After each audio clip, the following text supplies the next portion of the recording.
Un encuentro con su palabra, porque secase la hierba, marchitase la flor, mas la palabra de Dios permanece para siempre. Con ustedes, el doctor José Ricardo Arias Quintero.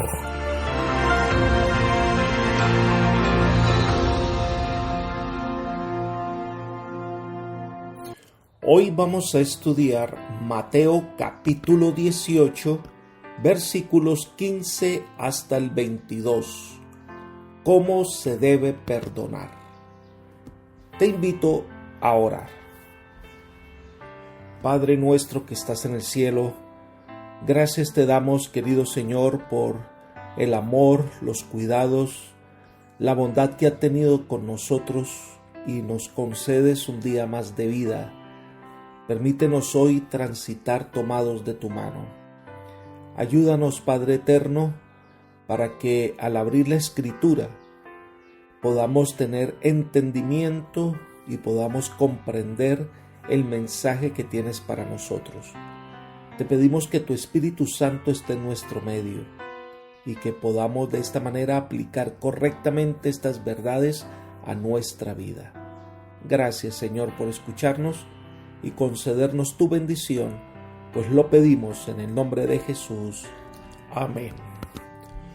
La siguiente sección del capítulo 18 de Mateo son los versículos 15 al 22 y está muy relacionado con la sección anterior, en donde presentaba la gran preocupación del padre por uno de estos pequeños que se ha extraviado. Y ahora se presenta la actitud que debe asumir un cristiano para con su hermano que lo ha injuriado. Se trata el tema de cómo tratar al que hierra, al que se ha extraviado. Lo que se propone en este pasaje es muy práctico e importante. Este procedimiento recomendado por Jesús tiene 4 puntos importantes. Número 1, se debe procurar que todos los interesados tengan tiempo de pensar las cosas y reflexionar sobre los datos concretos. Número 2, el objetivo del procedimiento es recuperar al descarriado. Número 3, en cada paso de este curso, la menor cantidad de personas posibles debieran implicarse en el asunto. Cuarto, la decisión sobre quién está dentro y quién está fuera de la comunidad es una decisión tomada por la comunidad en su conjunto, no por un grupo pequeño de líderes. Jesús establece un procedimiento cuya intención es investigar el problema y resolverlo de la manera más positiva posible. Comencemos nuestro estudio con el versículo 15. Por tanto, si tu hermano peca contra ti, ve y repréndelo estando tú y él solos. Si te oye, has ganado a tu hermano. El término que usa Mateo para hablar del que peca contra ti es hamartano. Literalmente es errar en el blanco, hacer el mal. El hermano que peca es evidentemente el mismo presentado por la oveja que se ha descarriado. Pero el asunto es que ha pecado contra ti. En el fondo, lo que quiere decir es que no debemos nunca tolerar ninguna situación en la que se rompa la relación personal entre uno de nosotros y otro miembro de la comunidad cristiana. Entonces el Señor no pide el favor, da una orden. Él dice, ve y repréndelo. Es un imperativo, como el pastor que va a buscar la oveja perdida. No vacila, sabe cuál es su deber y lo cumple. Tú debes ir y buscar al hermano y amonestar, exhortar, reconvenir, redarguir. Esta tarea se nos ha encomendado que la realicemos fielmente. No podemos simplemente ignorarlo, debe ser tratado con todo el amor cristiano. Elena de Guay afirma, es decir, que si uno descuida el deber que Cristo ordenó en cuanto a restaurar a quienes están en error y pecado, se hace partícipe del pecado. Somos tan responsables de los males que podríamos haber detenido como si los hubiéramos cometido nosotros mismos. Libro El deseo de todas las gentes, página 409. Pero esto debe hacerlo estando tú y él solos. No lo expongas públicamente, no lo avergüences. No es para recriminar, sino para salvar. Cuanto menos publicidad se dé a una acción equivocada, tanto mejor. Por eso dice, redargúyele entre tú y él solos. Elena de Guay afirma en el mismo libro, la página 408, lo siguiente: no le avergüences exponiendo su falta a otros, ni deshonres a Cristo haciendo público el pecado o error de quien lleva su nombre. Con frecuencia hay que decir claramente la verdad al que yerra. Debe inducírsele a ver su error para que se reforme, pero no hemos de juzgarle ni condenarle. No intentemos justificarnos. Sean todos nuestros esfuerzos para recobrarle. Para tratar las heridas del alma se necesita el tacto más delicado, la más fina sensibilidad. Lo único que puede valernos en este es el amor que fluye del que sufrió en el Calvario. Con ternura compasiva, trate el hermano con el hermano, sabiendo que si tiene éxito, salvará un alma de la muerte y cubrirá multitud de pecados. Recordemos que el objetivo es ganar a nuestro hermano, es mantener el vínculo de la paz. Alguien ha dicho que la mejor forma de deshacerse de los enemigos es transformarlos en amigos. El talento de la influencia es un sagrado tesoro confiado por Dios, del cual inevitablemente seremos llamados a dar cuenta en el día del juicio. Pero puede ser que este paso no tenga los resultados esperados, y los dos no se pusieron de acuerdo. Entonces viene el segundo paso, versículo 16. Pero si no te oye, toma aún contigo a uno o dos, para que en boca de 2 o 3 testigos conste toda palabra.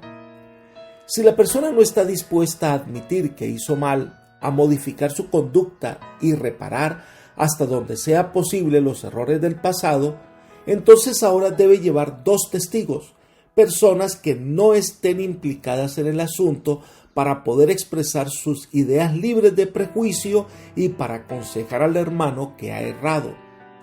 Berkeley afirma: pero en este caso el llevar testigos no es para tener una manera de demostrarle a una persona que ha cometido una ofensa, sino para ayudar en un proceso de reconciliación. Recordemos que el objetivo es salvarlo. En el Antiguo Testamento, cualquier castigo que se infligía a alguno debía basarse en el testimonio de varios testigos, no en el de uno solo. Elena de Guay aconseja: pero aún en este esfuerzo puede ser inútil. Entonces Jesús dijo: toma aún contigo 1 o 2. Puede ser que su influencia unida prevalezca donde la del primero no tuvo éxito.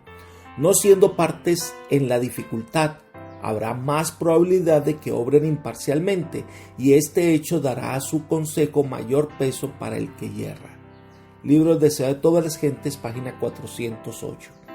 Debe hacerse todo esfuerzo posible para que el asunto se resuelva y vuelva a establecerse una relación de amor y amistad entre los hermanos. Si estos 2 pasos anteriores no dan resultado, entonces viene el consejo que aparece en el versículo 17. Si no los oye a ellos, dilo a la iglesia.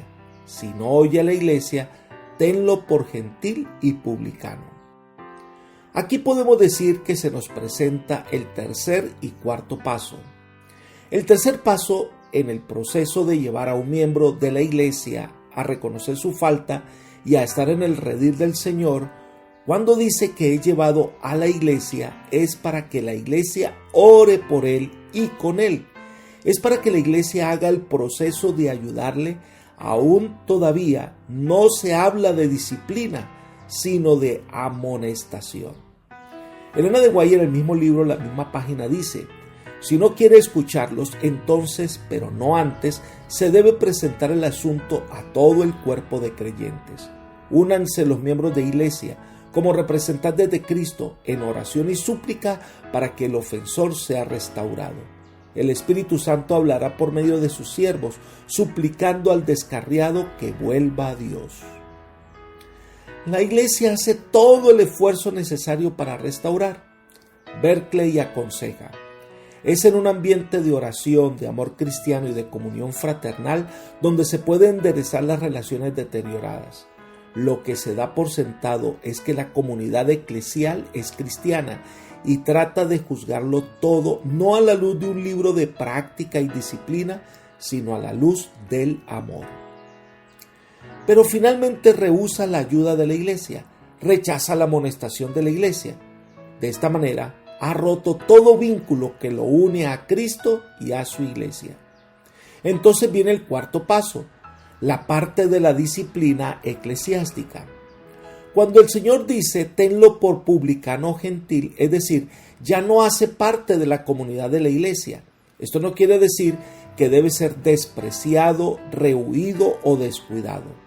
Desde ese momento se deben hacer esfuerzos para hacerlo volver a la iglesia, como si trabajamos por alguien que no conoce a Cristo.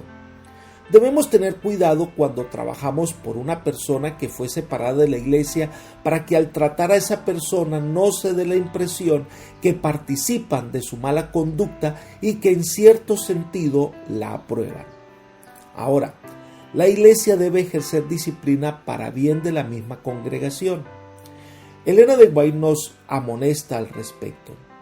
Los nombres de los que pecan y se niegan a arrepentirse no deben ser retenidos en los libros de la iglesia, para que los santos no sean considerados como responsables de sus malas obras.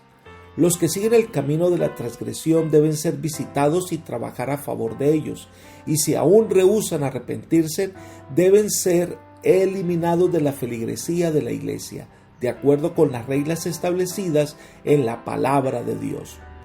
No se debe tener en la iglesia a los que insisten en no escuchar las admoniciones y advertencias dadas por los fieles mensajeros de Dios. Deben ser eliminados de la feligresía, porque serán como Acán en el campamento de Israel, engañados y engañadores. Después de leer el relato del pecado de Acán y su castigo, ¿quién puede pensar que la voluntad de Dios es que los que obran impíamente y resisten a arrepentirse deben ser retenidos en la iglesia? Retenerlos sería un insulto al Dios del cielo. Carta 215 del año 1902. Dios le ha dado autoridad a la iglesia para ejercer disciplina. Es lo que leemos en el versículo 18. De cierto os digo que todo lo que atéis en la tierra será atado en el cielo, y todo lo que desatéis en la tierra será desatado en el cielo. Esta autoridad se da a la iglesia para que actúe en armonía con los principios celestiales.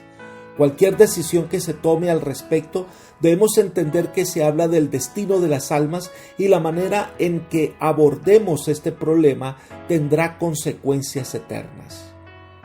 Elena de White nos dice: pero no hemos de llevar esta gran responsabilidad solos. Cristo mora donde quiera que se obedezca su palabra con corazón sincero. No solo está presente en las asambleas de la iglesia, sino que estará donde quiera que sus discípulos, por pocos que sean, se reúnan en su nombre. Libro El deseado de todas las gentes, página 410. Esta autoridad que el Señor le ha dado a la iglesia es limitada.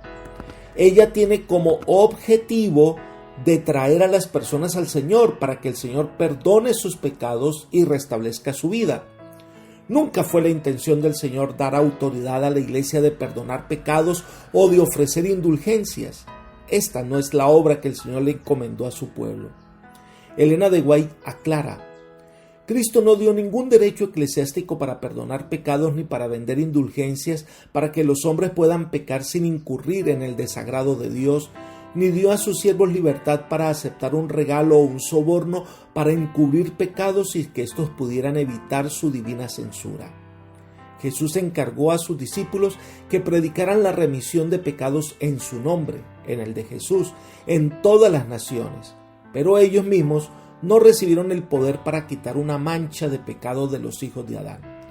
Cualquiera que atraiga a la gente a sí mismo como si estuviera investido de poder para perdonar pecados, incurre en la ira de Dios, porque desvía las almas del perdonador celestial al débil y falible mortal. Libro Spirit of Prophecy, tomo 3, página 245-246. Nuestra labor es amonestar, guiar, orientar, para que las personas puedan entender el camino que Jesús ha marcado. y la persona debe acudir a Cristo para ser sanada y perdonada. Nosotros somos solo instrumentos de salvación. Entonces Jesús presenta el ideal de lo que ha expuesto anteriormente, la restauración de las relaciones personales en la iglesia. Versículos 19 y 20. Otra vez os digo, que si dos de vosotros se ponen de acuerdo en la tierra acerca de cualquier cosa que pidan, les será hecho por mi Padre que está en los cielos. Porque donde están 2 o 3 congregados en mi nombre, allí estoy yo en medio de ellos. Este es un texto desafiante que debe ser considerado con mucha atención. Recordemos que el contexto es sobre la tarea que debemos emprender para restaurar a un hermano que ha errado. Si vamos y le amonestamos solos y él reconoce su falta y las cosas se arreglan, podemos tener la seguridad que la oración que se ha elevado en ese momento será oída y Dios perdona y restaura. Aunque el tema de la oración es importante, recordemos que la oración efectiva es la que está lejos del egoísmo y la oración siempre el Señor la responde, pero no de acuerdo a lo que pedimos, sino de acuerdo a su voluntad y sabiduría. Entonces agrega que si 2 o 3 se reúnen en su nombre, en el contexto del restablecimiento del hermano, pues Dios promete estar con ellos, promete ayudarles y guiarles para que el hermano pueda ser salvado. La relación entre los miembros de la iglesia será restablecida. Y si bajo la dirección del Señor se ponen de acuerdo, Dios aprobará y guiará. Esto se logra cuando hay unidad completa entre los miembros de la iglesia y la voluntad de Jesús, a quien la iglesia invita por medio de la oración. Entonces, en este contexto, Pedro interviene con una pregunta. Leamos Mateo capítulo 18, versículos 21 y 22. Entonces se le acercó Pedro y le dijo: Señor, ¿cuántas veces perdonaré a mi hermano que peque contra mí? ¿Hasta 7? Jesús le dijo: no te digo hasta 7, sino aún hasta 70 veces 7. En el contexto en que ocurre este diálogo y en que Cristo presenta la verdad de cómo tratar al que yerra, cómo tratar al que ofende, entonces Pedro le pregunta al Señor tratando de ser lo más generoso posible: ¿debo perdonar a mi hermano hasta 7 veces?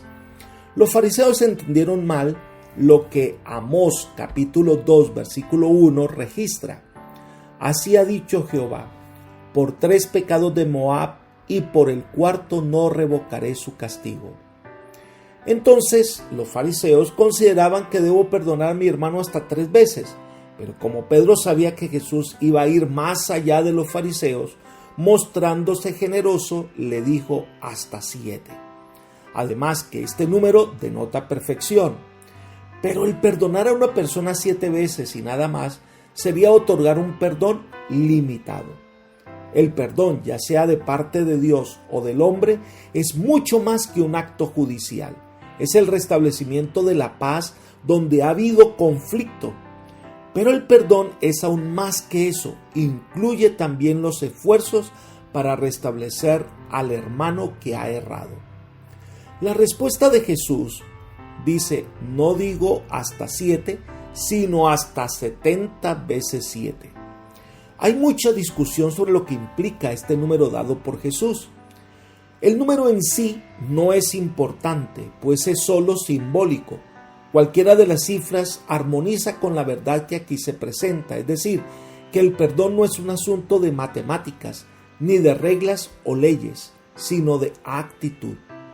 Si el verdadero espíritu de perdón está en el corazón, una persona estará dispuesta a perdonar y no lleva la cuenta. El verdadero perdón no es limitado por números. Al respecto, Elena de White nos aconseja: nada puede justificar un espíritu no perdonador. El que no es misericordioso hacia otros muestra que él mismo no es participante de la gracia perdonadora de Dios. En el perdón de Dios, el corazón del que yerra se acerca al gran corazón de amor infinito. La corriente de compasión divina fluye al alma del pecador y de él hacia las almas de los demás.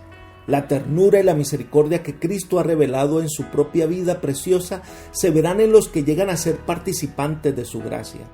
Pero si alguno no tiene el Espíritu de Cristo, el tal no es de él. Está alejado de Dios, listo solamente para la separación eterna de él. Libro Palabras de Vida del Gran Maestro, página 196. El que alberga la idea de que en algún momento futuro no perdonará a alguien, está lejos de conocer el verdadero perdón, aunque pueda parecer que está perdonando.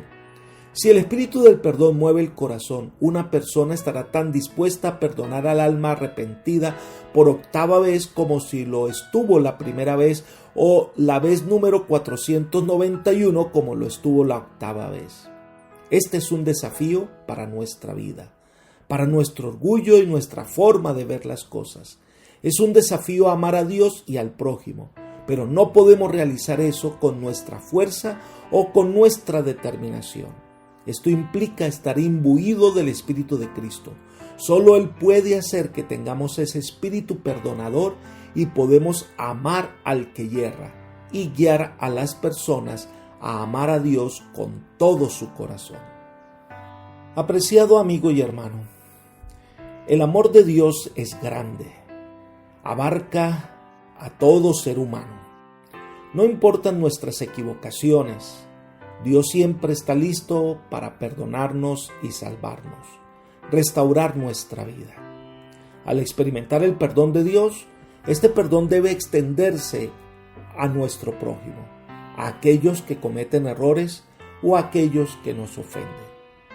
Pidamos al Señor su amor, su paciencia, su espíritu perdonador, para que nuestro corazón esté imbuido del Espíritu de Cristo. Que el Señor te bendiga y te guarde y te guíe por sendas de paz, es mi oración por ti. Amén.